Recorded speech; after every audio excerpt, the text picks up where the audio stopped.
In the dying days of the Orokin, with forums and promenades still blood-wet from Tenno betrayal, a colossal sentient descended upon ancient Ur, falling from distant stars to deliver upon Orokin a terrible and final ruin. Tower upon tower fell to its weapons, but one withstood, the Tower of the Unum. The Tenno scattered, but one remained, Gara, she and the Unum, inseparable. The Unum, lodestone of our people, and subject of 100 stories herself. The sentient was a deformed creature, twisted and massive, sent from some dark fold of distant space, a warped thing wounded by daylight. By night it was a terror, felling tower after tower, citadel after citadel. But by day it hid, blinded and pained. It was during the day that Gara roamed, yearning to strike it from creation while it cowered, weakened and blind, to safeguard her beloved Unum.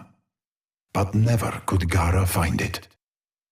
By night the sentient was abroad, its titanic mass casting a terrible shadow across the land, the mass of it railing against the walls of the tower, yet kept at bay by the exertion of the Unum's colossal will and the sacrifice of her faithful. But such exertions could not be maintained forever. Gara yearned to strike out, to lash and tear at the monstrosity that threatened her love, but the Unum forbade it. At night the sentient was at the height of its power, and Gara's light would make her the most tempting of targets to a creature of such profound darkness. Gara's death would be certain. No, a different strategy was required. The sentient prowled and pressed and failed, never risking too much, for the sentient could not reproduce. What it lost forever. It had killed many cities before, felled many towers, but this little one prevailed.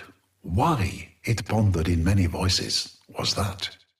The Unum knew she could not defend forever, nor could her faithful throw their bodies against the sentient in perpetuity. So she gave her followers some of her blood, her refined temple kuva, and they in turn gave it to the animals of the land. And the animals became an extension of her, and she became an extension of them. And the animals roamed and searched, and they found where the sentient chose to hide itself. The sentient sensed this subterfuge, and capturing one of the Unum's animals, opened it up for examination. And what little of the Unum that was present there lit the sentient's mind like the dark star from which it had fallen. The sentient, you see, could not procreate, but in the temple kuva it tasted healing, completeness, a future.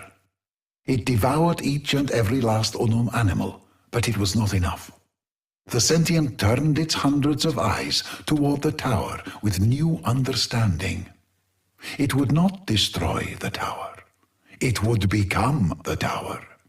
It would kill the Unum, take her place, and one with that healing palace give birth to a race of itself. Gara and Unum knew where the sentient was. The sentient knew the tower was the future of its race. The sentient threw itself at the tower, no longer cautious, taking great losses and knowing the prize was worthy of it. Should it succeed, all losses would be replaced 1,000-fold. This is when, across the plains, the great pylons ignited for the first time. Sheets of energy sprung up between them, powered by the will of the Unum at their epicenter, trapping the monstrosity within. Loyal Gara, unwilling to heed inaction any longer, broke from the side of the Unum and flew out at night, her eyes on the sentient mind. The sentient, torn between its most coveted prize and the mortal threat, broke from the tower and turned back on itself to defend itself from noble Gara. But Gara's eyes were not for the sentient, but for the glittering man-sized device resting just beyond the gates. It had not been there before, but it was there now. It swatted Gara from the sky, drew it to herself, meaning to end her life there and then. The battle was terrible. Gara sustained injuries she would not survive. But in her final moments, brave Gara seized upon the device her beloved Unum had crafted, seized it to her breast, and allowed the sentient to draw her in one final time. Toward its body, toward its core, toward the seat of its intelligence. From within, the sentient unfurled myriad feelers, probes, tendrils, viciously toothed and made for killing. They swept toward Gara violently, and the glass warrior made no defense. Her defense was her final attack. The device detonated, and the Unum cried out as night lit as day. The battle, the terror, was ended. The tower wall shook. The sentient's body shuddered, racked by a cacophonous energy. Forests fell as piece after piece, giant body after giant body, crashed to the plains and marshes and flatlands. Animals fled in spreading waves from pounding sky-high walls of dust, angered and whipped to fury by the death of a god. The last of Gara's energy arced from body to body, machine to machine, piece to piece, a horizon-wide applause of light, beautiful and terrible. And then, silence. All was still. The Unum's adherents wandered through the haze, calling for one another, lost in a miasma. Husbands seizing onto wives, children onto parents. It was over. Gara was never seen again.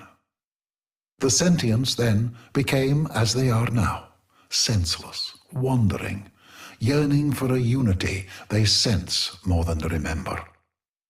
And the Unum? The Unum survived, alone, for centuries. Until today, when you stand here reading this. This is Onko, Sita's archivist, with my translation of the Gara legend.